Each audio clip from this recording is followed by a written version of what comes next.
नमस्कार दोस्तों, यहाँ एक नई कहानी है जिसका नाम सीईओज़ ट्रू लव है।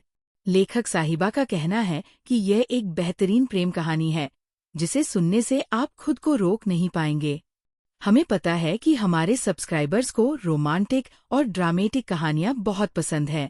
तो चलिए, बिना किसी और बकवास के इस कहानी की शुरुआत करते हैं। आपका सहयोग और प्यार बनाए रखें। अगर आपको कुछ और चाहिए हो या कोई और मदद चाहिए हो तो बताइए। CH-101 एक माँ का प्यार। अब तक हमने देखा कि मिस्टर कुणाल वहां से गुजरते हुए एक रूम में जाते हैं और वह का दरवाजा खोलते हैं। जब वो डोर खोलते हैं उससे देखकर श्रेया और वह बॉडीगार्ड जो चुपके से वीडियो कॉल पर था, वह दोनों शॉक हो गए थे। अब आगे, उस कमरे में बहुत सारे पैसों के बंडलों के ढेर लगे हुए थे। इतने सारे पैसे देखकर वह जो गार्ड मिस्टर कुणाल का पीछा कर रहा था, उसका मुंह खुला का खुला ही रह गया था। श्रेया देखती है मिस्टर कुणाल वहां पर आकर एक और बड़ा बैग लेकर पैसा लेकर आए हैं और वो वहां पर वो पैसों का बैग रखकर चलने लगते हैं। विजय यानी कि वो गार्ड अभी भी इतने सारे पैसों को देखकर शोक में था। श्रेया एक दो बार उसका नाम लेकर कहती है, विजय जल्दी से देखो आसपास कोई और दूसरा कमरा है कि नहीं है। लेकिन विजय अपनी जगह से हिल ही नहीं रहा था। श्रेया जोर से चिल्लाकर कहती है, विजय, जिससे सुनकर विजय तुरंत ही अपने होश में आ जाता है। श्रेया विजय को कहती है, एक काम करो, तुम इस जगह की अच्छी तरह से रिकॉर्डिंग करो और इस जगह की लोकेशन और रिकॉर्डिंग मुझे भेजो। विजय वैसा ही करता है और श्रेया ने अभी ही रिकॉर्ड कर दिया था कि कैसे मिस्टर कुणाल अंदर आए और पैसों से भरा हुआ एक बड़ा सा बैग वहां पर रख कर चले गए। श्रेया उस रिकॉर्डिंग को IT डिपार्टमेंट के हेड को भेज देती है और साथ ही में उस जगह की लोकेशन को, और वह श्रेया को मिसेस शिवम कपूर के तौर पर पहचानता था क्योंकि वह शिवम का बहुत अच्छा दोस्त था। श्रेया उससे कहती है कि अभी वह लोग वहां जा सकते हैं, लेकिन ध्यान रखना कि ये बात फिलहाल न्यूज में ना आए। और श्रेया ने ये बात उन दोनों के बीच में ही रहे, इस बात का वादा लिया। IT डिपार्टमेंट का हेड भी श्रेया की बात मान जाता है। अब दूसरी तरफ रजत मिस्टर मयंक अग्रवाल का पीछा कर रहा था। वो देखता है कि मयंक अग्रवाल अपनी कार जंगल के रास्ते में से ले जाने लगता है। रजत इस बात का ध्यान रखते हुए कुछ दूरी मेंटेन करके मयंक का पीछा कर रहा था। वहीं दूसरी तरफ शिवम के कान में यही विचार आ रहा था कि ये इंसान आखिर कौन होगा जो अर्जुन भाई को किडनैप करना चाहता है। शिवम ने पहले कई बार ये महसूस किया था कि कुछ लोग शिवम का पीछा कर रहे हैं। जब अर्जुन अपनी एक सीक्रेट मीटिंग के लिए बाहर गया हुआ था तब मयंक की कार एक घर के सामने रुकती है। उसके आसपास बहुत सारे गुंडे रखे गए थे। रजत को दूर से देखकर ही पता चल रहा था कि वहां की सिक्योरिटी बहुत ही ज्यादा है।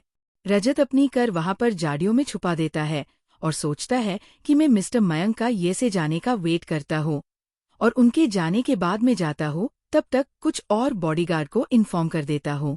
रजत अपने सैटेलाइट फोन से बॉडीगार्ड के हेड दर्शील को मैसेज भेज देता है कि कुछ बॉडीगार्ड को लेकर इस लोकेशन पर पहुंच जाना और एकदम साइलेंट तरीके से आना, किसी को पता न चले वैसे ही, और तुमको लोकेशन भी भेज रहा हूँ।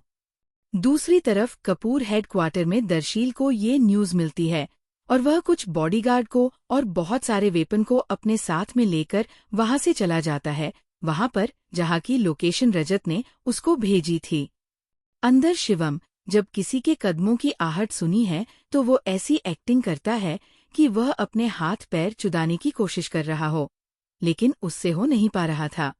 तब धड़ाम की आवाज के साथ मयंक दरवाजा खोलकर अंदर आता है। जब वो अर्जुन, क्योंकि उसे तो अर्जुन ही लगता है, तो को ऐसे खुद को रस्सी खोलते हुए देखता है, लेकिन उससे नहीं हो पा रही थी। ये देखकर हंसने लगता है। मयंक अपनी हंसी कंट्रोल करके कहता है, कैसे प्रेसिडेंट सर आप ये पर? उसका जवाब शिवम एकदम अर्जुन की तरह ही देता है और कहता है, मैं अब तक को ठीक ही था, लेकिन एक गीदड़ को अपने सामने देखकर न जाने क्यों मुझे उल्टी जैसा लगने लगा है। तो मयंक कहता है, जिससे आप गीदड़ समझ रहे हो ना, उसी ने ही एक शेर का शिकार किया है। तब उसका जवाब शिवम देता है कि आखिर तुम भी मन ही गए न कि मैं एक शेर हो, वो छोड़ो। चाहे गीदड़ झुंड में ही क्यों ना आए, शेर राजा ही रहता है। उसे इन छोटे मोटे गीदड़ों से कोई फर्क नहीं पड़ता है। मयंक कहता है, जितना बोलना है बोलते रहो, क्योंकि मैं तुम्हारी मीटिंग जापान के प्रेसिडेंट के साथ में तो नहीं होने देने वाला, तुम कुछ भी क्यों ना कर लो। शिवम समझ गया था कि ये अर्जुन की मीटिंग जापान के प्रेसिडेंट के साथ में ना हो, उसी लिए किडनैप करने के चक्कर में था, और कुछ भी नहीं है उसका मोटिव। शिवम एक डेविल स्माइल के साथ में जवाब देता है, कल तुम्हें पता चल जाएगा कि जापान के प्रेसिडेंट के साथ में कौन मीटिंग करता है। मयंक उसकी बातों से बहुत गुस्से में आ गया था। वो गुस्से में दरवाजा बंद करते हुए गुंडों से कहता है कि कल तक ये से बचकर निकलना नहीं चाहिए, वरना तुम्हारा तो पता नहीं मैं क्या करूंगा। इतना बोलकर वो अपनी कार में बैठकर निकल जाता है।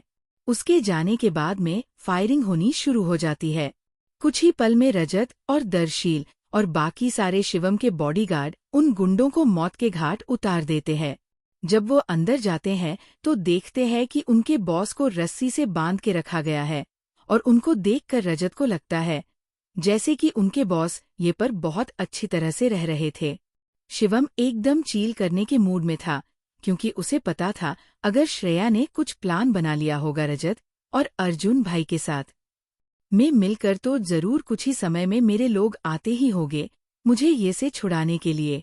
ये उसका श्रेया के प्रति कॉन्फिडेंस और विश्वास दोनों ही था। रजत शिवम को रस्सी से आजाद करवाता है और वह और शिवम एक कार में बैठते हैं। बाकी सारे लोग दूसरी कार में बैठकर निकल जाते हैं। पूरे रास्ते में रजत श्रेया के बारे में ही बताता है कि कैसे उसने समय पर ये सब सोचा और ये प्लान बनाया कि शिवम को किसी को पता भी न चले और कल सबके सामने शॉक दे सके। शिवम भी बस मुस्कुराते हुए ही रजत के मुंह से श्रेया के बारे में अच्छाई सुनकर खुश था। शिवम कुछ ही टाइम में घर पहुंच जाता है और वो सबसे पहले अपनी मॉम के गले लग जाता है। शीतल जी पहले ऊपर से नीचे तक लेकर शिवम को देखती है और फिर उसके पूरे फेस पर किस करते हुए कहती, मेरा बच्चा कैसा है, ठीक तो हो ना, कहीं पर लगी तो नहीं है ना, एक ही दिन में कैसा हो गया है मेरा बच्चा।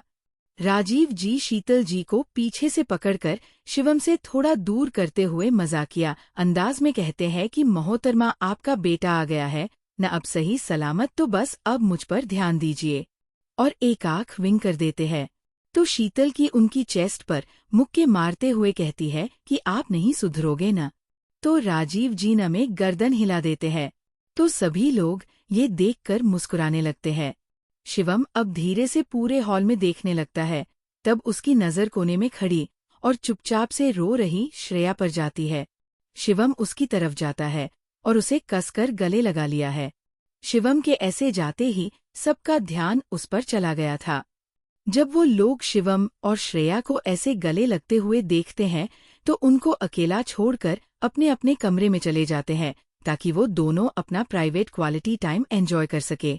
श्रेया के ऐसा रोने से शिवम को अपने दिल में ऐसा फील होता है कि जैसे कि उसके दिल में एक साथ हजारों सुइयां चुबो दी गई हो। शिवम श्रेया को बहुत देर से शांत करने की कोशिश करता है, लेकिन वो शांत ही नहीं हो रही थी। तो शिवम उसे शांत करने के लिए उसके ठंडे होठों पर अपने गर्म होठ रख देता है। CH 102 कुणाल और मयंक की गिरफ्तारी। अब तक हमने देखा कि शिवम घर पहुंच जाता है और पहले अपनी माँ से मिलता है और वह बहुत इमोशन हो गई थी, लेकिन उसके पापा ने उसकी माँ को संभाल लिया था। उन सबको देखने के बाद उसकी नज़र श्रेया को ढूंढने लगी थी। वह श्रेया को एक कोने में खड़े होकर रोते हुए देखता है तो उसकी ओर चली जाती है और सभी घर के लोग उनको अकेला छोड़ देते हैं। अब आगे शिवम श्रेया के सिर को सहला रहा था, पर उससे श्रेया का रोना रुकता नहीं है, ऊपर से और बढ़ जाता है। शिवम जब ये देखता है तो उसे एक ही रास्ता नजर आता है और वह श्रेया के होठों पर अपने गर्म होठ रख देता है और उसे किस करने लग जाता है। श्रेया भी अब अपना रोना छोड़कर पूरी तरह से शिवम के किस में खो गई थी। शिवम उसे किस करता है तब तक जब श्रेया की सांस भारी नहीं होने लगती है। तब वह श्रेया को छोड़ देता है और उसे गोद में उठा लेता है और वह अपने रूम में चला जाता है और वह दोनों अपनी प्यार भरी दुनिया में खो जाते हैं। Flashback and. शिवम का ध्यान तब टूटता है जब एक रिपोर्टर उससे सवाल करता है कि सर, आप अर्जुन सर के किडनैपिंग के बारे में कुछ बताना चाहते थे न? तो शिवम कहता है, हाँ, तो कुछ 2 दिन पहले मैं अपने एक ऑफिस से मेरे फार्म हाउस की ओर निकल रहा था। तभी रास्ते में मैंने ट्रैफिक सिग्नल पर मेरी कार रुकती है तो कुछ गुंडों ने मुझे पहचान लिया और उन्हें ये गलतफहमी हो गई थी कि वो अर्जुन कपूर है और उन्होंने मुझे किडनैप कर लिया था। एक न्यूज़ रिपोर्टर शिवम से सवाल पूछते हुए कहता है कि सर, हमें जहाँ तक पता है आपके पास तो हर वक्त सिक्योरिटी रहती है, और वो नहीं भी हो तो आप खुद तो इतने सक्षम हैं कि आप इस तरीके के छोटे मोटे गुंडों से आसानी से लड़ सकते हो।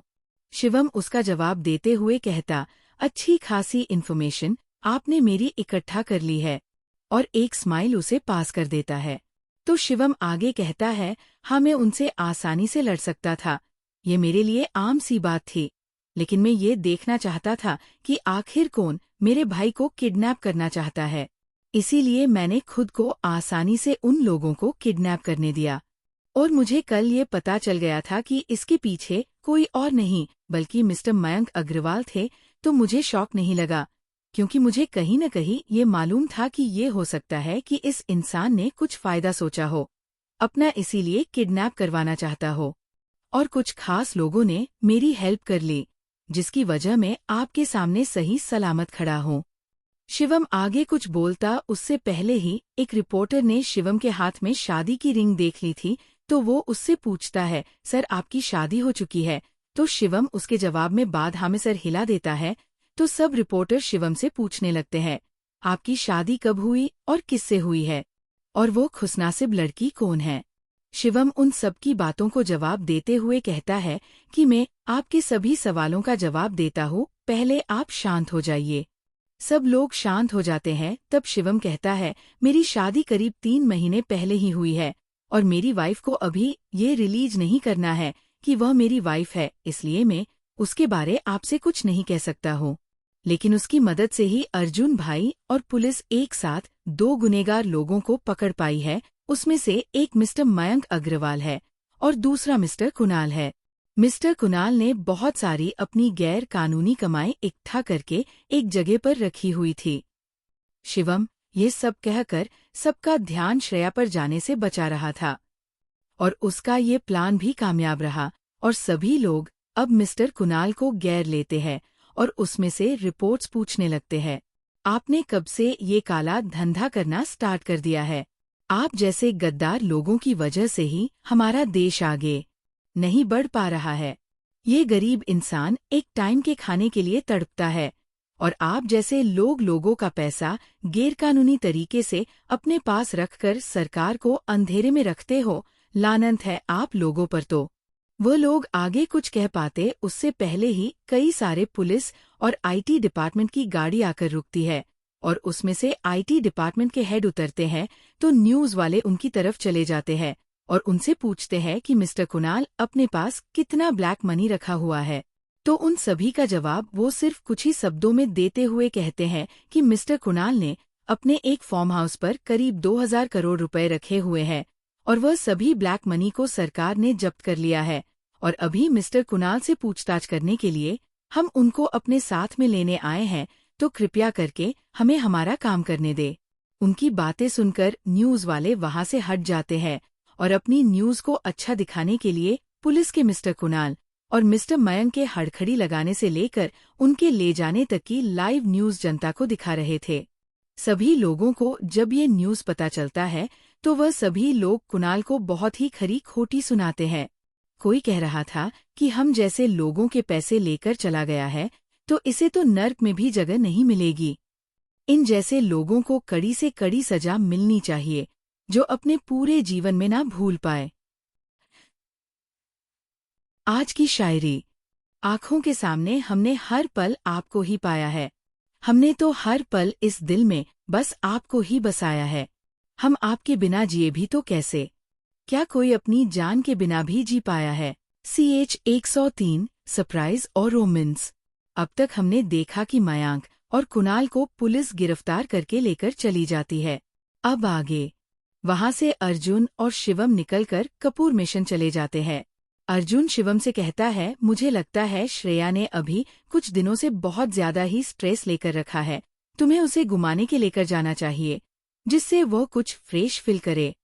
और जहाँ तक तुम्हारी बात तो तुम भी कभी अपने काम को साइड में रखकर नहीं जाते हो बाहर घूमने के लिए। शिवम कहता है, भाई आपका आइडिया तो बहुत ही अच्छा है, चलो ना आप और अविका भाभी भी हमारे साथ में। आप दोनों को भी थोड़ा फ्रेश होने के लिए बाहर निकलना चाहिए। अर्जुन कुछ सोचकर, चलो एक काम करते हैं, हम श्रेया और अविका को बाहर जाने के बारे में सरप्राइज देते हैं, सीधे उस प्लेस पर ही मिलते हैं। शिवम अर्जुन की बात सोचकर, भाई आप तो मुझसे भी ज्यादा रोमांटिक हो गए हैं अब। अर्जुन कहता है, हाँ अब तो तुमसे ही सीखकर सोच रहा हूँ। और दोनों हंसने लगते हैं। शिवम कहता है, भाई मुझे लगता है भाई आपके पास शायद से प्लान भी होगा, है ना आपके प्लान? तो अर्जुन हमें गर्दन हिला देता है। तो शिवम कहता है, भाई जल्दी से बताओ ना क्या प्लान है आपके दिमाग में?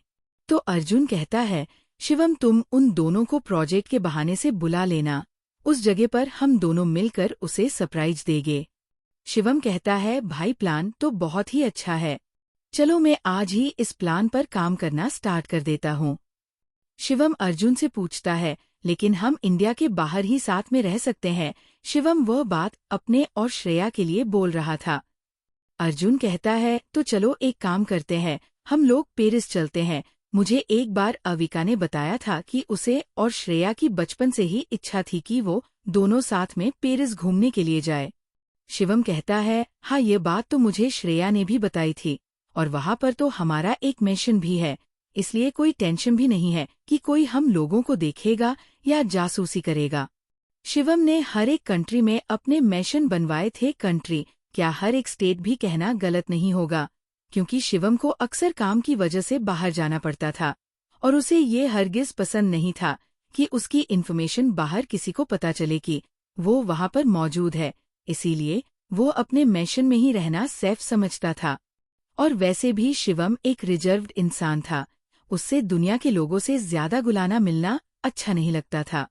अर्जुन कहता है, ठीक है मैं सारी जाने की तैयारी की जिम्मेदारी तुम्हें देता हूँ, क्योंकि मुझे अभी कुछ 2 दिन जापान के प्रेसिडेंट के साथ में इम्पोर्टेंट मीटिंग में जाना है, और भी कुछ मीटिंग है इसलिए।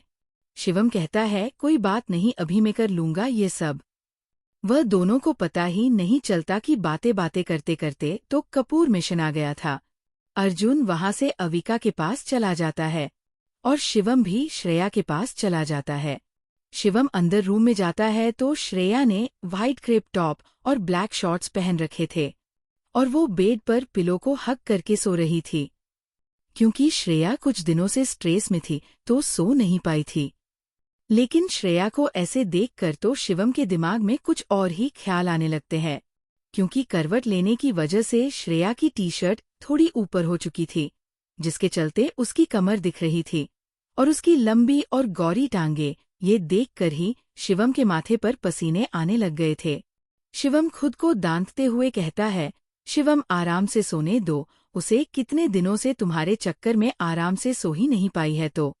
लेकिन श्रेया नींद में एक और करवट लेती है, जिससे उसकी बेली बटन दिखने लगती है, और जो शिवम कब से खुद को कंट्रोल कर रहा था उससे भी रहा नहीं जाता है, और वो बेड पर आकर श्रेया पर झुकाने लगता है। शिवम श्रेया को सॉरी बोलकर किस करने लग जाता है उसके होठों पर। श्रेया को नींद में लगता है कि कोई उसके होठों पर किस कर रहा है, तब जाकर उसकी नींद खुल जाती है। श्रेया जब अपने ऊपर शिवम को किस करते हुए देखती है तो वह भी शिवम को किस करने लग जाती है, क्योंकि उसने भी बहुत दिनों से शिवम को मिस किया था। शिवम श्रेया के निचले होठ को सक करने के साथ में कटने भी लग गया था, जिससे श्रेया के मुंह से आन निकल जाती है। शिवम श्रेया की आवाज सुनकर और ज्यादा एक्साइटेड हो जाता है और श्रेया के कॉलर बोन पर भी किस करने लगता है और उसके हाथ श्रेया की पूरी बॉडी पर घूमने लग जाते हैं। श्रेया भी शिवम के बालों में अपने हाथ फिराने लग जाती है और उसके मुंह से आह की आवाज भी निकलती थी जब शिवम उसको बीते करता था। आज शिवम हर रोज से कुछ ज्यादा ही वाइल्ड था। शिवम श्रेया के फोरहेड से अपना फोरहेड टिकाते हुए कहता है, सॉरी जन, लेकिन अब मैं खुद को और कंट्रोल नहीं कर पाऊंगा और इतना कहकर वह फिर से श्रेया को किस करने लगता है। श्रेया भी कुछ नहीं कहती, क्योंकि उसे भी आज शिवम के प्यार की जरूरत थी। इसलिए कुछ टाइम बाद शिवम श्रेया और अपने दोनों के कपड़े निकालकर नीचे जमीन पर फेंक देता है और श्रेया के क्लीवेज पर किस के साथ बाइट करने लग जाता है। श्रेया की सांसें भी अब भारी चलने लग गई थी। शिवम थोड़ा और नीचे झुककर श्रेया के बेली बटन पर अपनी जीभ फेरने लगता है, जिससे श्रेया शहर जाती है, मानो उसकी बॉडी में खून उल्टी दिशा में दौड़ रहा हो। शिवम अपनी एक्शन का ऐसा रिएक्शन श्रेया की बॉडी में देखकर और ज्यादा खुद को कंट्रोल नहीं कर पाता, इसलिए वो श्रेया के बॉडी में अंतर करता है, जिससे श्रेया कसकर बेडशीट को पकड़ लेती है और कुछ ही समय में दोनों अपने प्यार की दुनिया में खो जाते हैं और दोनों थककर कुछ समय के बाद एक दूसरे की बाहों में लेकर सो जाते हैं। दूसरी तरफ अविका कुछ काम से अपने एक फ्रेंड की घर जाती है और अर्जुन मीटिंग के लिए चला गया था। CH 104 family bond. शाम को शिवम की नींद पहले खुलती है और वह जब अपने शरीर पर भर महसूस करता है तो झुक कर देखता है तो श्रेया शिवम से लिपट कर सो रही थी, बिल्कुल एक बच्चे की तरह। शिवम श्रेया के बालों को सहलाते हुए खुद से ही कहता है कि श्रेया, तुम दुनिया के सामने कितनी मैच्योर और एलिगेंट दिखती हो, लेकिन तुम्हें पता है तुम मेरे सामने एक क्यूट सी बच्ची हो, बिल्कुल मेरा बच्चा। इतना कहकर शिवम झुक कर श्रेया के फोरहेड पर किस करता है और श्रेया के बल सहलाते हुए कहता है कि जान उठो, चलो शाम होने आई है, मॉम और डैड भी घर आते होगे, चलो उठो। श्रेया अपने बाहें शिवम के गले में डालते हुए कहती है 5 मिनट हब्बी, फिर मैं उठ जाऊंगी। शिवम भी श्रेया को मना नहीं कर पाता, क्योंकि श्रेया ने इतनी क्यूट तरीके से बोला था कि कोई भी इंसान उसको मना न कर पाए। 5 मिनट तक शिवम श्रेया के गालों को और बालों को सहलाता है और फिर से जगाते हुए श्रेया से कहता है चलो उठो, नहीं तो मैं तुम्हें शावर के नीचे खड़ा कर दूंगा और हम साथ में ही शॉवर ले लेते हैं, क्या ख्याल है तुम्हारा। ये सब शिवम श्रेया को तीज करने के लिए बोलता है। श्रेया शिवम की सीने पर मारते हुए कहती है अगडू राक्षस और बेशर्म इंसान, शर्म नहीं आती ऐसे बातें करते हुए।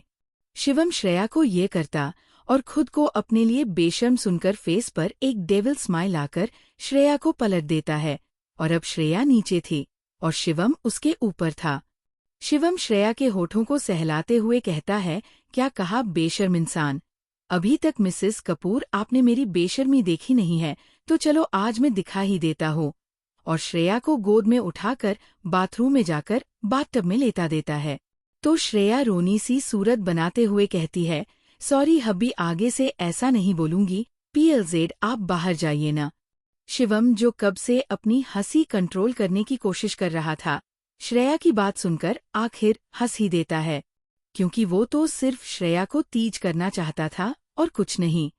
शिवम श्रेया से कहता है ठीक है, तुम फ्रेश हो जाओ, तब तक मैं बाहर वेट कर रहा हूँ, और वो से निकलकर बाहर चला जाता है। श्रेया कुछ ही समय में फ्रेश होकर बाहर आ जाती है और शिवम को फ्रेश होने के लिए कहकर क्लोसेट रूम में जाकर कपड़े चेंज करने चली जाती है। श्रेया कुछ समय बाद शिवम के लिए कैजुअल टी-शर्ट और ट्राउजर बेड पर रख देती है और रूम थोड़ा सही करके चली जाती है। जब वो नीचे जाती है तो उसे किचन से आवाज आ रही थी।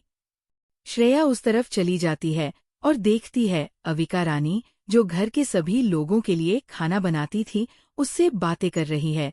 अविका कह रही रानी दी आप एक काम करो, आज मैं सबके लिए खाना बनाती हूँ, सिर्फ आप मेरी हेल्प कर दो।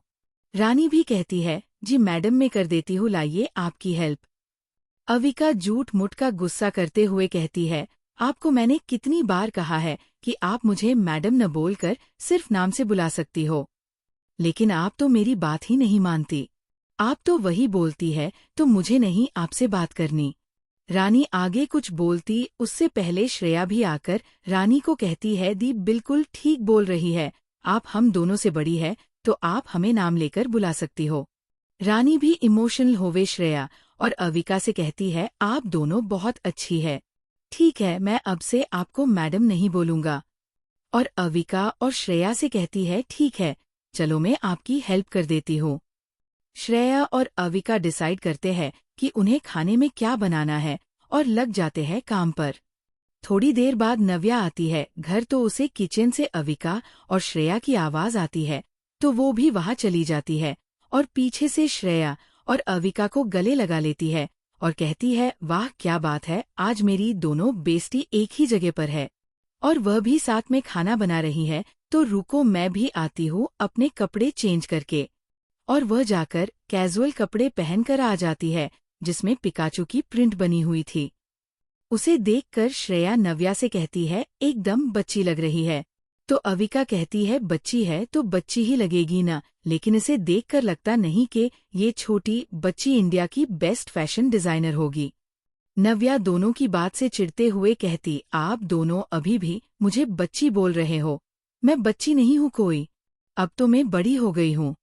चलो ये सब छोड़कर हम कहने पर ध्यान लगते हैं, वरना मॉम आकर यही कहेगी कि रानी डिनर रेडी है या नहीं। ये बात अविका, श्रेया और नव्या एक साथ बोलती है और हंसने लगती है, तो श्रेया का ध्यान हंसते हंसते पीछे की ओर चला जाता है जहाँ शीतल जी हाथ बांध कर खड़ी थी और उनके फेस पर सीरियस एक्सप्रेशन थे। श्रेया, नव्या और अविका उनको देखकर एक क्यूट सी स्माइल आकर कान पकड़कर उठक बैठक करने लगती है।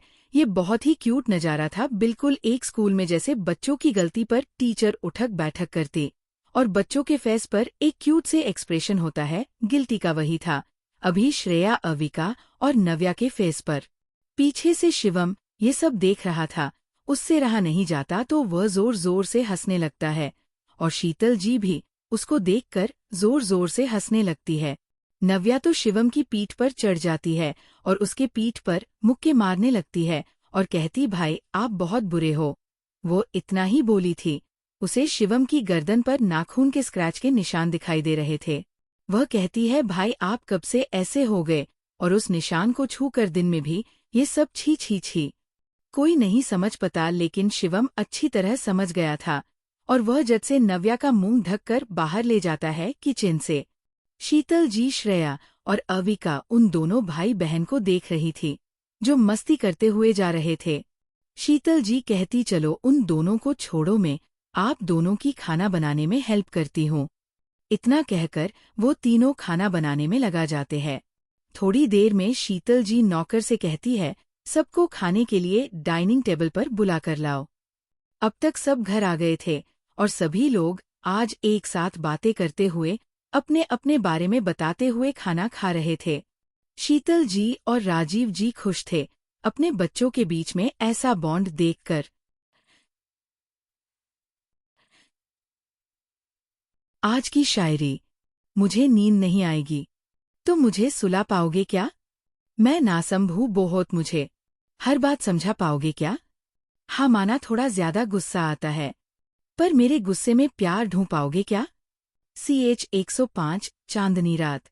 अब तक हमने देखा कि सभी लोग मिलकर डाइनिंग टेबल पर बैठकर हंसी खुशी से बातें करते हुए नाश्ता कर रहे थे। अब आगे शीतल जी और राजीव जी वहां से गार्डन में वॉक करने के लिए चले जाते हैं। नव्या और देव अपने अपने कमरे में चले जाते हैं। अविका अर्जुन से कहती है, चलो मैं आपके सिर में ऑयल मसाज कर देती हूँ, आपको थोड़ा सिर दर्द हो रहा था न तो। और वह दोनों वहां से चले जाते हैं। श्रेया शिवम से कहती, मैंने सुना है यह पर जो टेरेस है उसमें ट्रांसपरत छत है। आज ही मुझे अविका दी ने बताया था कि वहां से रात का नजारा भी बहुत सुंदर होता है, मुझे भी वह देखना है। शिवम श्रेया को आगे कुछ कहने का मौका ही नहीं देता और उसे गोद में उठा लेता है। श्रेया शिवम से कहती है, पहले मेरी बात तो सुन लीजिए। शिवम श्रेया से प्यार से देखता है और शश शश कहता है और कहता, चुप एकदम जान, अब आप कुछ भी नहीं बोलेंगी। शिवम आगे बढ़कर उसे छत पर बने हुए रूम में ले जाकर बेड पर लेटा देता है और पास में जो ड्रॉवर होता है उसमें से एक रिमोट निकालता है और उसका बटन दबा देता है। शिवम भैया के पास में आकर लेट जाता है, उसे बाहों में ले लेता है और श्रेया को ऊपर देखने का इशारा करता है। श्रेया जब ऊपर का नजारा देखती है तो उसके आंखों में खुशी की चमक साफ दिखाई देने लगती है। खुश होकर शिवम के गले लग जाती है और उसके होठों पर एक हल्की सी सॉफ्ट कीस कर लेती है। शिवम श्रेया से कहता है, जान कैसा लगा, पसंद आया तुम्हें? श्रेया खुशी के मारे बार बार पलकें झपका देती है, उसकी ये हरकत बिल्कुल किसी छोटे बच्चे के जैसी थी। ऊपर आसमान में आज पूर्णिमा का चांद चमक रहा था। वो पूरे वातावरण को खुशनुमा बना रहा था और साथ में सितारे भी बहुत सुंदर लग रहे थे पूरे चांद की रोशनी में। शिवम श्रेया की आंखों में देखते हुए उसके बालों को कान के पीछे करते हुए कहता है कि आसमां का हर सितारा गवाह होता, जब चांद का वो एक टुकड़ा हमारा होता है। ये दुनिया जिसे दूर से देख के खुश है, उसे करीब से देखने का हक हमारा होता है। श्रेया के गाल और कान शिवम की बातें सुनने से लाल हो गए थे। शिवम को इस वक्त श्रेया को ऐसे देखकर बहुत प्यार आ रहा था। श्रेया शिवम की गले में हाथ डाल देती है और शिवम से कहती है, मुझे आपके सीने पर सर रखकर चांद और सितारों को देखते हुए ही सोना है। शिवम लेटकर श्रेया को अपने ऊपर लेटा कर उसका सर अपने सीने पर रखकर उसके बालों में हाथ फेरने लगता है और उसके बालों को सहलाते हुए कहता है कि जान जैसी आपकी इच्छा। और हाँ, हम आपको बताना भूल गए थे, आपको एक नया फैशन शो में पार्टिसिपेंट होने के लिए पेरिस जाना है। श्रेया अपना सर शिवम के सीने से बाहर निकालते हुए कहती है, लेकिन हम मैनेजर के बगैर ये सब कैसे मैनेज करेंगे।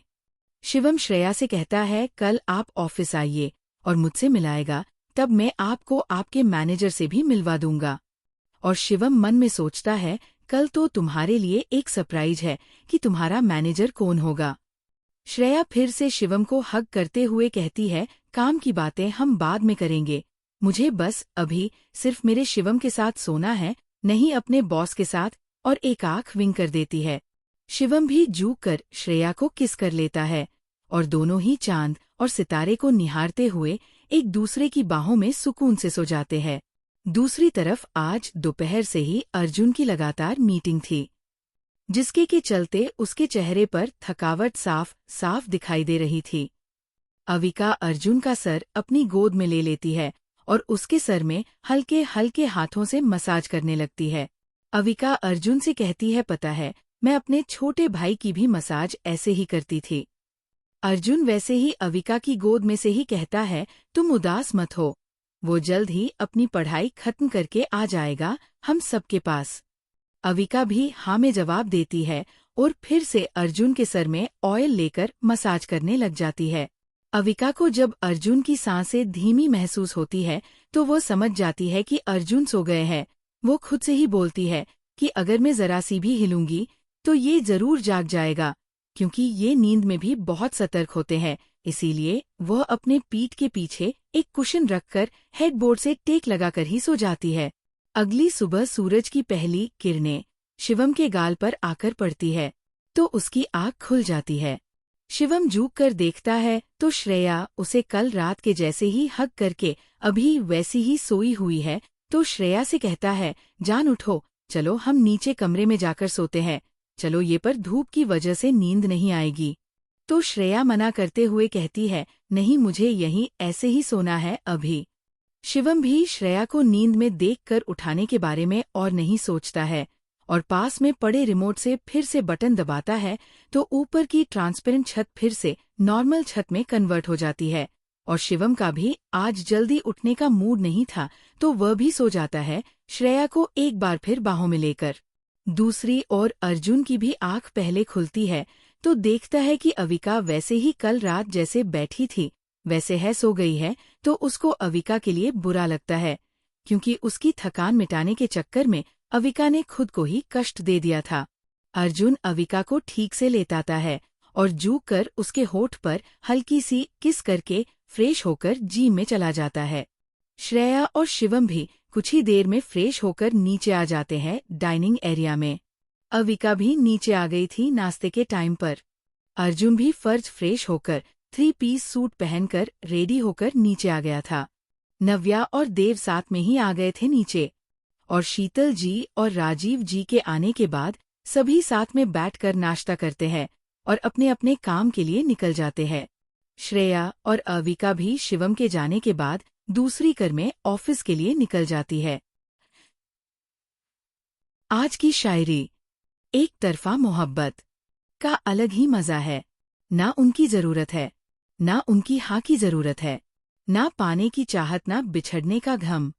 ना कोई मंजिल, ना कोई हमसफर, ना दूरियों का एहसास, ना नजदीकियों की फिक्र, ना बात करने की कोशिश, ना खामोशियों का कहर, बस सोचना और मुस्कुराना, कल्पना में खोए रहना। यही है मोहब्बत का अफसाना। CH106 उत्सव ने कहा, आई लव यू। अब तक हमने देखा कि श्रेया और अविका निकल जाते हैं कंपनी के लिए। अब आगे देव को एक शूटिंग बाकी थी, थोड़ी सी वह भी वो खत्म करके शिवम की ऑफिस के लिए निकल जाता है, क्योंकि उसे भी अब मैनेजर की जरूरत थी। वो अकेले मैनेज नहीं कर पा रहा था, इसीलिए श्रेया और अविका पहले सोचते हैं, चलो पहले निया और उत्सव से मिल लिया जाए। ये सोचकर वह दोनों उत्सव के केबिन की ओर चल पड़ते हैं। वह लोग डोर नॉक करते हैं तो अंदर उत्सव कमिंग बोलता है, तो वह दोनों अंदर जाती है। वह दोनों उत्सव से पूछती है, निया नहीं आई है क्या अब तक? तो उत्सव कहता है, नहीं, कल उसने कहा था वो थोड़ी लेट आएगी, तो शायद अब तक आ जानी चाहिए थी। वह इतना ही बोल पाता था कि बिना डोर नॉक किए ही कोई अंदर आ जाता है। अविका उत्सव को परेशान करने के लिए कहती है, अरे अरे, हमारे उत्सव के केबिन में तो अब कोई बिना डोर नॉक किए ही आ रहा है।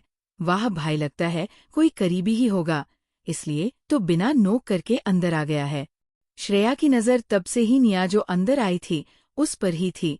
वो अविका की बातों का रिएक्शन निया के फेस पर नोटिस कर सकती थी, क्योंकि जब से अविका ने करीबी कहा था तब से ही उत्सव और निया का फेस पूरा रेड हो चुका था। श्रेया ने उत्सव का भी रिएक्शन अब जाकर नोटिस कर लिया था। श्रेया और परेशान करने के लिए कहती है, शायद निया अकेले में उत्सव से कुछ बातें करना चाहती है। उसने अकेले शब्द पर बहुत जोर देकर बोला था।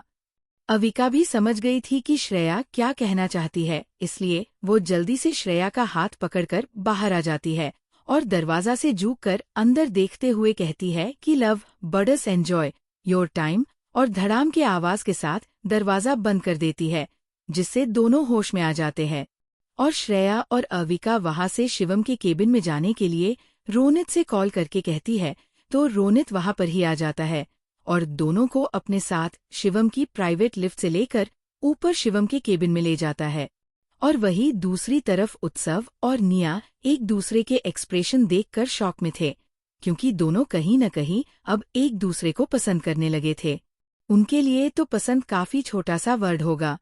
वह दोनों के दिल में एक दूसरे के लिए इससे भी ज्यादा फीलिंग थी एक दूसरे के प्रति, लेकिन वह दोनों एक दूसरे से कहने में झिझकते थे। लेकिन जब उत्सव ने भी निया के फेस पर अपने लिए ऐसी शर्म देखी तो उसके फेस पर एक स्माइल आ गई थी। वो खड़ा होकर निया के पास जाने लगता है। निया जब उत्सव को जब करीब आता हुआ देखती है तो उसकी दिल की धड़कनें तेज हो गई थी। उत्सव भी निया के दिल की धड़कनें सुन सकता था। वह निया के और पास जाकर निया का एक हाथ लेकर अपने दिल पर रख देता है और निया से कहता है, क्या सुन पा रही हो मेरी धड़कनों में तुम्हारा नाम? निया, मैं तुमसे कब से बताने की कोशिश करना चाहता था, लेकिन हिम्मत नहीं कर पाता था और सोचता था कि मुझे ये भी नहीं पता है कि तुम मेरे बारे में क्या सोचती हो। लेकिन जब श्रेया और अविका ने तुम्हें मेरे नाम से चिढ़ाया और तुम्हारे फेस पर मेरे लिए ये शर्म ने मुझे ये बता दिया है कि तुम भी जरूर मेरे बारे में अपने दिल में फीलिंग्स रखती हो। मैं तुमसे कोई झूठा वादा नहीं करना चाहता और ना ही मुझे कोई फिल्मी लाइन बोलनी आती है, लेकिन मैं ये जरूर कह सकता हूँ कि मैं जब तक जिंदा हूँ तब तक तुम्हारे आंख में आंसू नहीं आने दूंगा। मैं तुम्हें हर तरीके से प्रोटेक्ट करूंगा और तुम्हारी जिंदगी में खुशियों से भर दूंगा। I love you so much निया। निया के आंखों में तो आई लव यू सुनकर आंखों में पानी ही आ गया था और वो जाकर तुरंत ही उत्सव के गले लग जाती है और नम आंखों से ही कहती है, आई लव यू टू उत्सव। उत्सव ने जैसे ही ये बात सुनी तो उसकी तो खुशी का ही ठिकाना ही नहीं रहा था। वह निया को कमर से पकड़कर ऐसे ही गोल घुमा देता है और कहता है, I love you so much निया। निया कहती है, बस बस अब मुझे नीचे उतारो, नहीं तो मेरा सिर घूमने लगेगा। इतना सुनते ही उत्सव उसे नीचे उतर देता है और दोनों सोफे पर जाकर एक दूसरे को बाहों में ले लेते हैं। वो आगे कुछ बोल पाते उससे पहले ही निया का फोन रिंग कार्य है, तो वह देखती है कि आज उसकी शूट थी।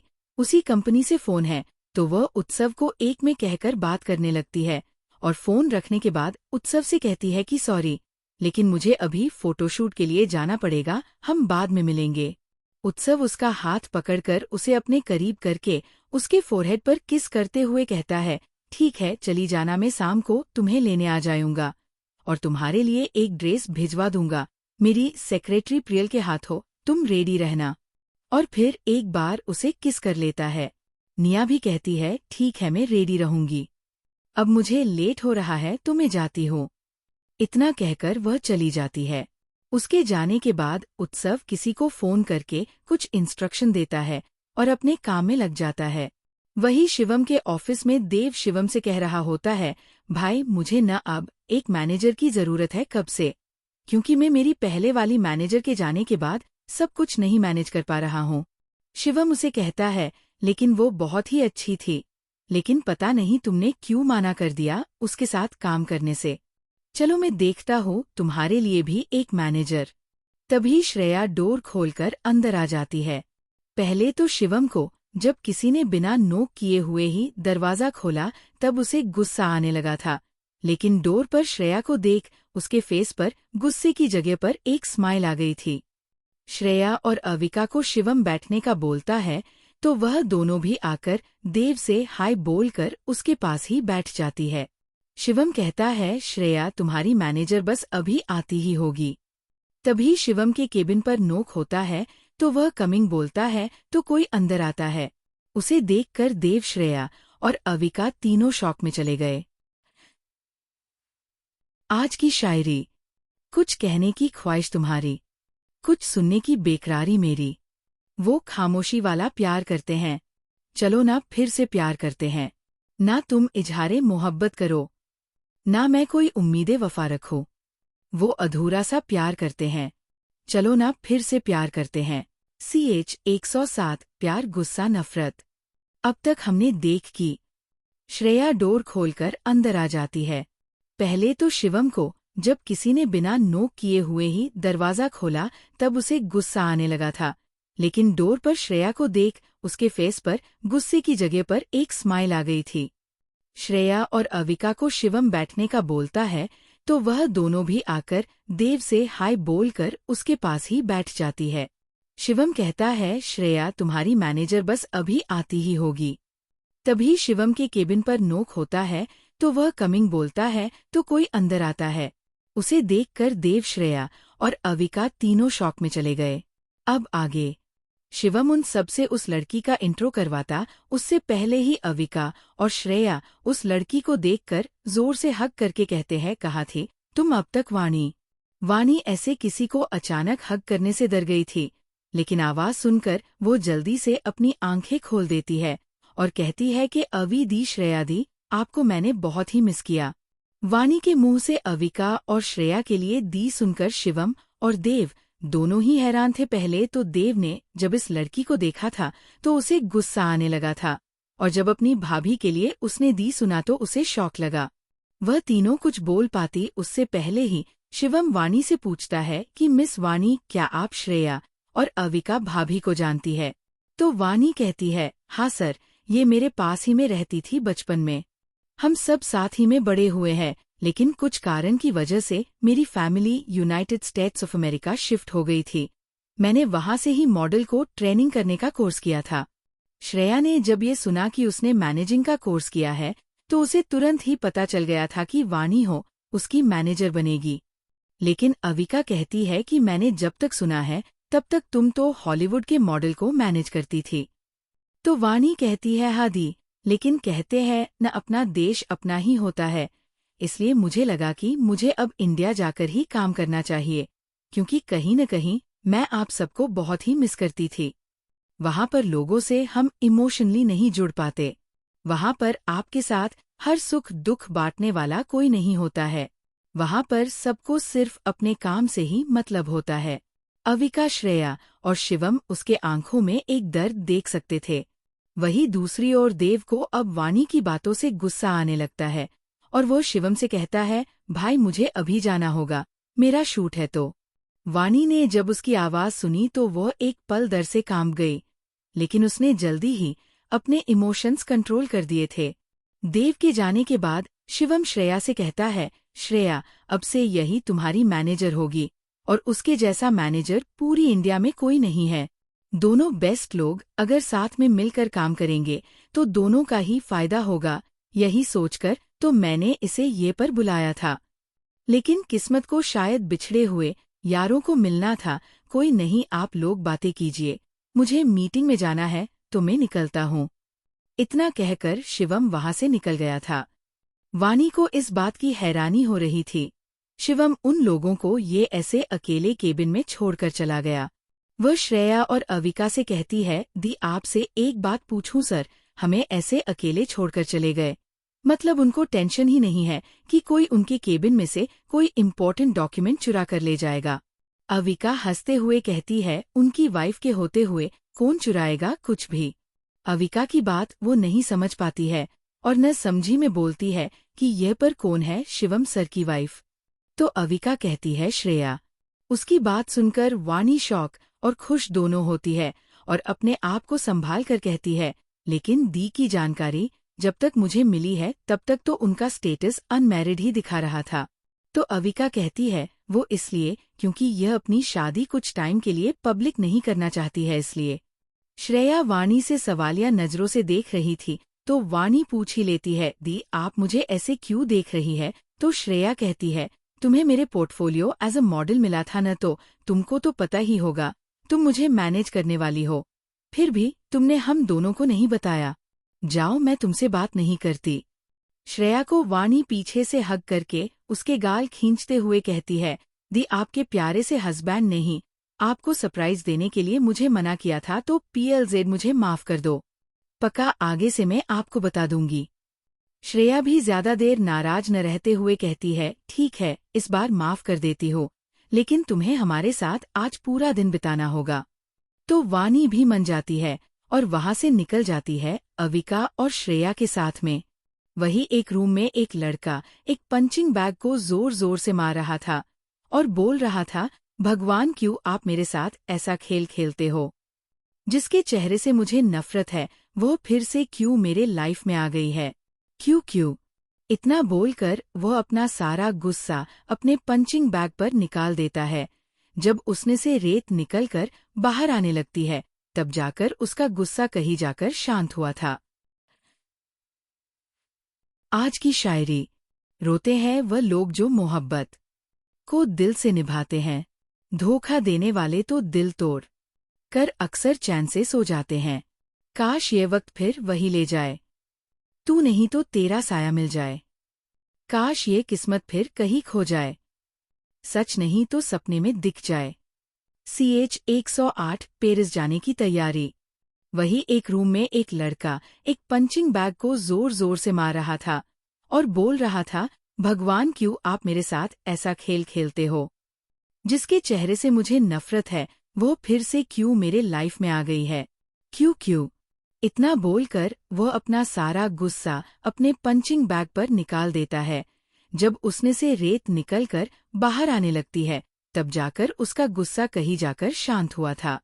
वह लड़का उस जगह से थोड़ी दूरी पर एक कपबोर्ड था, उसमें से एक एनवेलप निकलता है और तस्वीर बाहर निकालता है तो उसका चेहरा जो कुछ शांत लग रहा था वह फिर से गुस्से में आ जाता है और वह तस्वीर फिर से वही जगह पर रखकर अपनी कार की चाबियां लेकर निकल जाता है। उसकी कार हवाओं से बातें करते हुए सिटी के सबसे फेमस एक बड़े से क्लब के आकर रुकती है। वह अपने चेहरे पर मास्क लगाकर अंदर चला जाता है और बार काउंटर पर बैठकर शराब पीने लगता है। उसके दिमाग में एक लड़की की बार बार आई लव यू की बात ही गूंज रही थी। उसके पास में एक लड़की भी अपने गम को भुलाने के लिए ड्रिंक पर ड्रिंक करने लगती है। वही उस लड़की के दिमाग में सिर्फ एक ही बात चल रही होती है, तुम धोखेबाज हो। दोनों यानी कि वह लड़की और लड़का बहुत नशे में चले गए थे। तो वह का मैनेजर आकर उनको वहां के रूम में रेस्ट करने के लिए भेज देता है, लेकिन वेटर को लगता है कि दोनों को एक ही रूम में रखना है और इसी कंफ्यूजन में आकर वह दोनों को एक ही रूम में कुछ गार्ड की मदद से छोड़ देता है।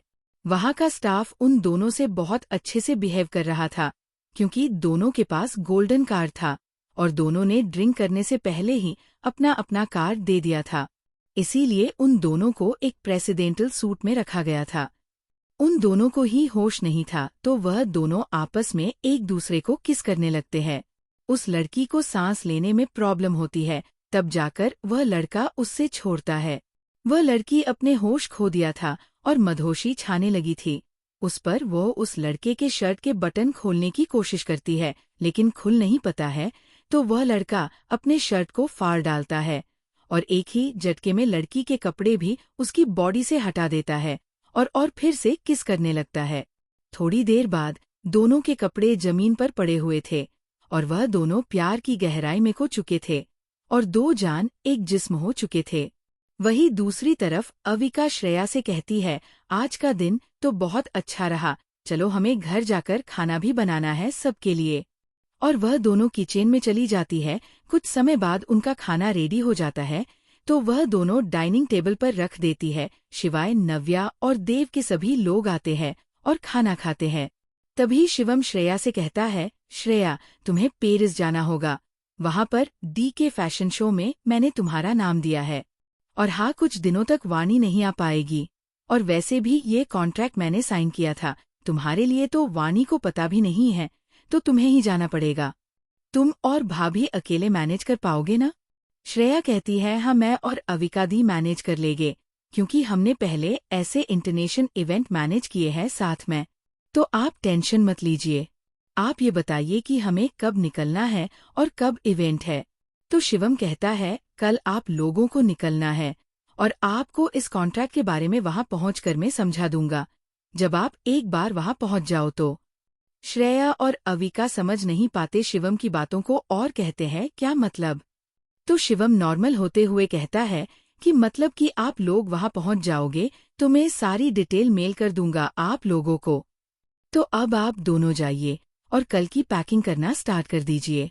शीतल जी और राजीव जी श्रेया और अविका को हैप्पी जर्नी विश करके सोने चले जाते हैं। वहीं शिवम अर्जुन को थम्बशप का इशारा कर देता है, जिससे अर्जुन के फेस पर स्माइल आ जाती है और वहां से सब अपने अपने कमरे में चले जाते हैं और श्रेया और अविका तो अपनी पैकिंग और पासपोर्ट और जरूरी डॉक्यूमेंट रखने में बिजी हो जाते हैं। अर्जुन और शिवम तो सो गए थे कल के बारे में सोच कर। थोड़ी देर बाद अविका और श्रेया भी अपनी पैकिंग खत्म करके सो जाती है अपने अपने रूम में। वहीं दूसरी तरफ निया को उत्सव की सेक्रेटरी ने एक गाउन दिया था जो रेड कलर का ऑफ शोल्डर था। उसमें एक साइड कट भी था जिसमें निया एकदम हॉट एंड गॉर्जियस लग रही थी। निया ने थोड़ा सा मेकअप और रेड कलर को लिपस्टिक लगाई हुई थी, जिसमें वह बहुत ही सुंदर लग रही थी। निया को उत्सव की मैनेजर कहती है, मैम आपको ये ब्लाइंड फोल्ड लगाना होगा आपकी आंखों पर और मेरे साथ एक डेस्टिनेशन पर जाना होगा। निया कुछ बोलती उससे पहले उसका फोन रिंग कार्य है तो उत्सव का नाम फ्लैश हो रहा था। वह फोन उठाकर कुछ बोलती उसके पहले ही उत्सव कहता है, बेबी तुम्हारे लिए मैंने एक सरप्राइज प्लान किया है, जिसके लिए तुम्हें ब्लाइंड फोल्ड पहनकर मेरे डेस्टिनेशन पर पहुंचना होगा। निया कहती है, लेकिन इन सब की क्या जरूरत थी? उत्सव कहता है, बेबी तुम मुझ पर भरोसा करती हो ना? तो निया हाँ कहती है। तो उत्सव कहता है कि तो बिना कुछ सवाल किए PLZ पहुंच जाओ। निया ठीक है कहती है और फोन रखकर सेक्रेटरी से कहती है, मुझे ब्लाइंड फोल्ड पहन दीजिए। वह सेक्रेटरी भी वैसा ही करती है और निया को आराम से करके पास ले जाकर उसमें बिठाती है और कार में उसके साथ बैठकर निकल जाती है डेस्टिनेशन के लिए। आज की शायरी। लोग पहले वादा करेंगे, फिर मुकर जाएंगे, गलतियां करके बोलेंगे हम सुधर जाएंगे, उम्मीद की राहें दिखाकर ना जाने किधर जाएंगे, रुकने का भरोसा देकर फिर निकल जाएंगे, उन्हें कभी नहीं पड़ेगा और आप बिखर जाएंगे। CH 109 beautiful proposal. अब तक हमने देखा कि श्रेया और अविका कल पेरिस जाने की खुशी में फटाफट से पैकिंग करके सो गई थी और दूसरी ओर निया को एक कार में बिठाकर उत्सव की असिस्टेंट एक डेस्टिनेशन पर लेकर आती है। अब आगे एक लड़का जिसने ब्लैक कलर का टैक्सिडो पहन रखा था, उसके ठीक पीछे कार रुकने को आवाज आती है। वह लड़का पीछे मुड़ता है। ये कोई और नहीं उत्सव था आज वो रोज की कंपैरिजन में कुछ ज्यादा ही अच्छा लग रहा था। उसने आज अपने ब्राउन बाल जेल से सेट करके रखे थे। कर रुकने से उत्सव की असिस्टेंट बाहर आती है और धीरे धीरे करके निया की भी हेल्प करती है बाहर उतरने में। वह जब पूरी तरह से बाहर उतार जाती है तो उत्सव उसे देखता ही रह गया था, क्योंकि निया आज इस रेड ड्रेस में बहुत ही हॉट एंड गॉर्जियस लग रही थी। उत्सव अपनी सेक्रेटरी को इशारों में थैंक यू कहता है और वो वहां से निया का हाथ छोड़कर जाने लगती है, तो निया उसका फिर से पकड़ लेती है और उससे कहती है, आप कहाँ जा रही, मुझे अकेला छोड़कर। तभी उसके दूसरी साइड आकर उत्सव उसके कान में कहता है कि बेबी आप ये अकेली नहीं है, मैं भी हूँ यहाँ पर, तो उसे जाने दीजिए। इतना सुनने के बाद निया उसका हाथ छोड़ देती है और वह सेक्रेटरी वहां से चली जाती है। उत्सव के इस तरह से कान में बोलने की वजह से निया के शरीर में एक सिहरन उठ जाती है। उत्सव के फेस पर एक स्माइल आ जाती है और वह निया का हाथ पकड़कर उसे ले जाने लगता है। वह एक जगह पर जाकर उसका हाथ छोड़ता है और उसके आंखों पर से ब्लाइंड फोल्ड जाता देता है। निया अपने सामने का नजारा देखकर आश्चर्य से भर जाती है, क्योंकि नजारा था ही ऐसा। सामने एक बहुत ही सुंदर समुंदर था, वहां पर एक सुंदर सी याच बोट खड़ी थी। वाओ, ये तो मेरा ड्रीम था कि मैं एक बार इसमें बैठूं, लेकिन आपको कैसे पता चला? आप ही की दोस्त ने बताया था। गेम इतना कहकर उत्सव निया के सामने एक हाथ रख देता है, जैसे कि वो इशारों में कहना चाहता हो कि आगे के सफर के लिए क्या तुम मेरा साथ दोगी। ये इशारा समझकर निया उत्सव के हाथों में अपना हाथ दे देती है। उत्सव उसे पकड़कर अंदर की ओर ले जाने लगता है। अंदर वहां पर एक ओपन एरिया के बहुत ही सुंदर तरीके से राउंड शेप का टेबल सजाया गया था। उस पर रोज पेटल से बहुत अच्छी तरीके से डेकोरेट किया गया था।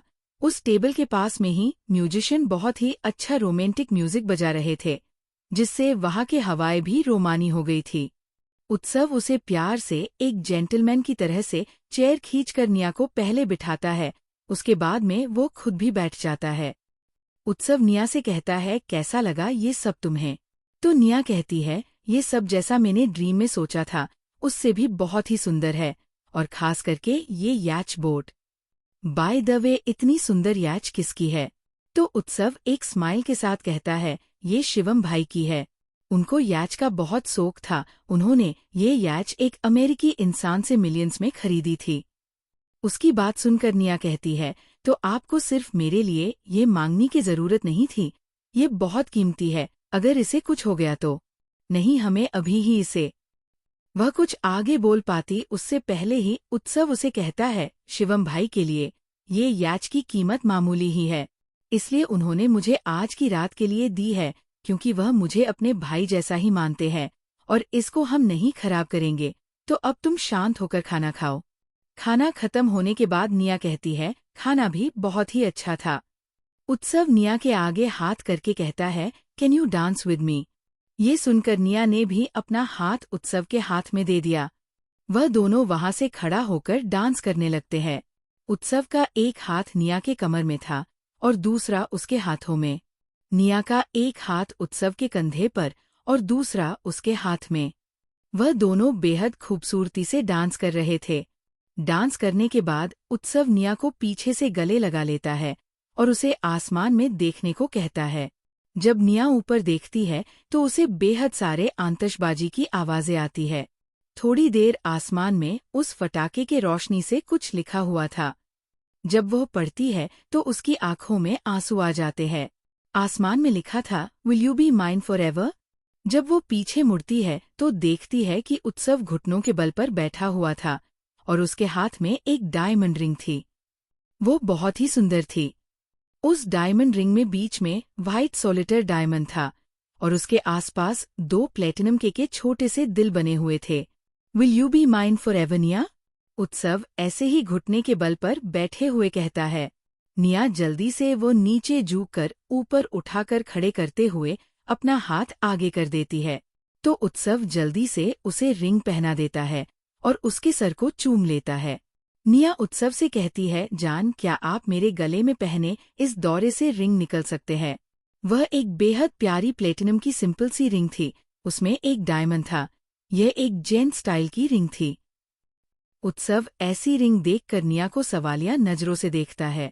निया भी उसकी नजरें अच्छी तरह से समझ जाती है और वो कहती है, ये मेरे डैड की रिंग थी। ये मेरे दिल के बेहद करीब है। अब से आप मेरे दिल के करीब है, तो अब से रिंग आपकी, तो इसे संभालने की जवाबदारी सिर्फ आपकी, इतना कहकर हंस देती है। उत्सव जल्दी से अपना एक हाथ आगे बढ़ा देता है और निया वह रिंग उसे पहना देती है। उसके बाद उत्सव उसके गर्म होठों पर अपने होठ रख देता है। निया भी उसके प्यार में खो जाती है और वह भी उसके किस में उसका साथ देने लगती है। बहुत वक्त तक वह दोनों ऐसे ही अपने प्यार के एहसास को महसूस करते रहे, लेकिन जैसी ही दोनों की सांसें उखड़ने लगती है, तो वह दोनों ही एक दूसरे को छोड़कर लंबी लंबी सांसें लेने लगते हैं। निया कुछ देर बाद कहती है, मैं चाहती हूँ कि उत्सव, हम अपने इस रिश्ते को सीक्रेट रख सकते हैं, क्योंकि मेरा काम अभी पेंडिंग है और अगर यह पर किसी को भी पता लगेगा कि मैं रिलेशनशिप में हूँ, तो मुझे काम नहीं मिलेगा इतनी आसानी से। आप तो इस इंडस्ट्री को अच्छी तरह से जानते हो। उत्सव कहता है, कोई बात नहीं बेबी, हम कुछ समय बाद सब रिवील करेंगे, सबके सामने, जैसा तुम चाहती हो वैसा ही करेंगे। चलो अब बहुत रात हो गई है, हम दोनों को कल काम पर भी जाना है, तो हम दोनों का अभी अपने अपने घर जाना ही अच्छा रहेगा। वहां से दोनों घर में बैठकर निकल जाते हैं। आज की शायरी। तुम्हारी एक झलक देखने को मन ये व्याकुल हो रहा। शाम से निकला चांद भी भोर की बाहों में खो रहा। आहिस्ता आहिस्ता उम्मीद छूट रही, टूटी ख्वाहिशों का बोझ बढ़। ना तुम आए ना कोई संदेह, एक झलक की चाह में उम्र जी रहा। CH 110 अर्जुन और शिवम का पेरिस पहुंचना। अब तक हमने देखा कि उत्सव निया को प्रपोज करता है और निया भी उसे खुशी खुशी एक्सेप्ट कर देती है। अब आगे। अगली सुबह श्रेया और अविका जल्दी उठकर नीचे किचन में चली जाती है और सबके लिए नाश्ता बनाने लगती है।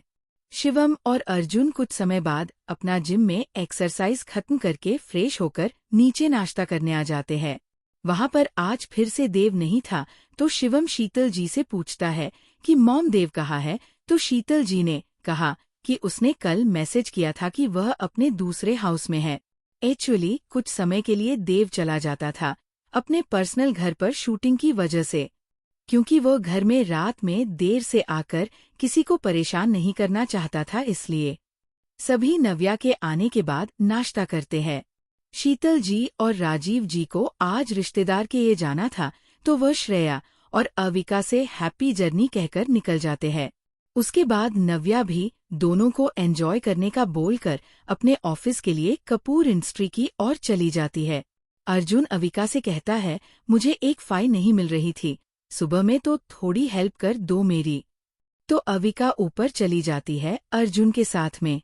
वही अब डाइनिंग एरिया में श्रेया और शिवम ही थे। बाकी सारे नौकर भी अपना काम करके वहां से निकल गया थे। शिवम श्रेया को गोद में उठाते हुए ही ऊपर बेडरूम में ले जाता है। श्रेया शिवम के गले में बाहें डालकर कहती है कि मैं आपको बहुत मिस करूंगी वहां पर।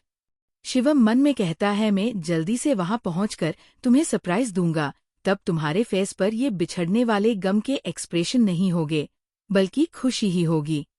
श्रेया शिवम को अपनी सोच में ही ऐसे मुस्कुराते हुए देखती है, तो कसकर शिवम को पकड़ते हुए कहती है, आप क्या सोच रहे हैं? तो शिवम कहता है, कुछ नहीं, चलो तुम गर्म कपड़े रख दो, क्योंकि अभी वहां थोड़ी ठंड है, मुझे अभी अभी ही पता चला है। दोनों वैसे ही पैकिंग करने लगते हैं। दूसरी तरफ अविका अर्जुन की फाइल जल्दी से ढूंढकर दे देती है। तो अर्जुन कहता है, तुम चली जाओगी, ऐसे फाइल कौन ढूंढ के देगा? तो अविका कहती है, मुझे तो कुछ दिन के लिए इन सभी से अच्छा खासा रेस्ट मिल जाएगा, वरना आपके काम में ही मैं थक जाती हूँ। अर्जुन मन में कहता है कि मैं देखता हूँ कि तुम कैसे रेस्ट करोगी वहां पर, और इस वक्त पर उसके फेस पर एक नॉटी स्माइल दी थी। लेकिन अविका इससे देखती उससे पहले अर्जुन ने अपने एक्सप्रेशन अच्छे से संभालकर अविका को कहता है, वहां ठंड होगी तो गर्म कपड़े रख लो, अपना ध्यान रखना वहां पर। इतना कहकर वो अपना काम करने लगता है और अविका बैग पैक करती है। उसके बाद अर्जुन उसे खींचकर अपनी बाहों में भरते हुए कहता तुमने तो अभी से मेरा ध्यान रखना बंद कर दिया। दिस इज नॉट फेयर ना मिसेस कपूर। इतना कहकर अर्जुन अविका को किस करने लगता है। कुछ समय बाद दोनों को सांस लेने में तकलीफ होती है, तब जाकर एक दूसरे को किस करना बंद करके लंबी लंबी सांसें लेते हैं। उसके बाद अर्जुन अविका का लगेज लेने के लिए सर्वेंट को बुलाता है और दोनों नीचे चले जाते हैं। अर्जुन अविका के साथ में सर्वेंट से अपना सामान भी लेने के लिए कहता है, तो अविका पूछती है कि आप कहीं जा रहे हैं, तो अर्जुन कहता है, तुम्हारी फ्लाइट के बाद मेरी पर्सनल फ्लाइट है, मुझे एक मीटिंग के लिए कंट्री से बाहर जाना है। अविका भी आगे कुछ नहीं बोलती है।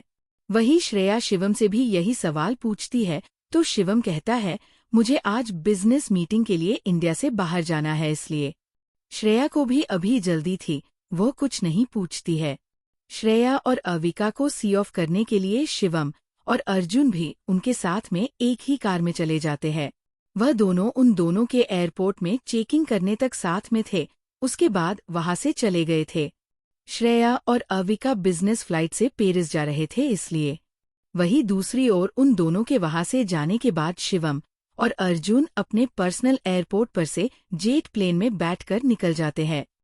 वह दोनों श्रेया और अविका से पहले पहुंच जाते हैं पेरिस। वही श्रेया और अविका अभी भी फ्लाइट में ही थी। वही दूसरी ओर क्लब के होटल के प्रेसिडेंटल सूट में खिड़की के आने वाली रोशनी के वजह से एक लड़के की आंखें खुलने लगती है, लेकिन पता नहीं क्यों उसे आज उठने में आलस आ रहा था। वो धीरे से फिर से आंखें बंद करके याद करने लगता है कि वह यहाँ पर कैसे आया। तो उसे याद आता है कि कल उसने वानी को अपने भाई के ऑफिस में देखा था। उसके बाद से वो अपने पर्सनल जिम में जाकर वहां पर इतनी प्रैक्टिस की थी कि पंचिंग बैग तक उसके गुस्से को सहन नहीं कर पाई थी। और उसके बाद वह ड्रिंक करके अपना गुस्सा या फिर वानी की प्रति अपनी नफरत भुलाने के लिए ड्रिंक पर ड्रिंक कर रहा था। वो गलत नहीं होगा। वही दूसरी तरफ सोई हुई लड़की भी देव की जगने की हलचल से उठ गई थी। वह भी सोच रही थी कि अभी वो रूम में कैसे आई थी, और वह भी कल की बातें सोचने लगती है। कल उसने जब से देव को अपने सामने देखा था, तब से उसकी आंखों में न जाने वाला गम और दर्द छा गया था, लेकिन वो श्रेया और अविका दी के सामने ये नहीं दिखा सकती थी, इसलिए वो उनके सामने अच्छे से पेश आ रही थी, जैसे कि वो नॉर्मल हो। उन दोनों के टाइम स्पेंड करने के बाद वो क्लब आ गई थी अपना दर्द कम करने के लिए और ड्रिंक पर ड्रिंक करने के लिए। अभी दोनों ही अनजान थे कि वो बेड पर अकेले नहीं है। अगर उनको पता चलेगा कि वो कहाँ पर और किसके साथ है, तो उनका रिएक्शन कैसा होगा, ये देखने के लिए कल के भाग का वेट कीजिए। बाय, कल मिलेंगे। आज की शायरी। कुछ कहने की ख्वाहिश तुम्हारी, कुछ सुनने की बेकरारी में, वो खामोशी वाला प्यार करते हैं। चलो ना फिर से प्यार करते हैं। ना तुम इजहारे मोहब्बत करो, ना मैं कोई उम्मीदें वफा रखूं। वो अधूरा सा प्यार करते हैं। चलो ना फिर से प्यार करते हैं। आज का एपिसोड यही खत्म होता है। धन्यवाद आपका हमारे साथ जुड़ने के लिए। कृपया अगले एपिसोड का इंतजार करें और अपनी प्रतिक्रिया हमें कमेंट्स में बताएं। आपका दिन शुभ हो। अगर आपको कुछ और चाहिए हो या कोई और मदद चाहिए हो तो बताइए।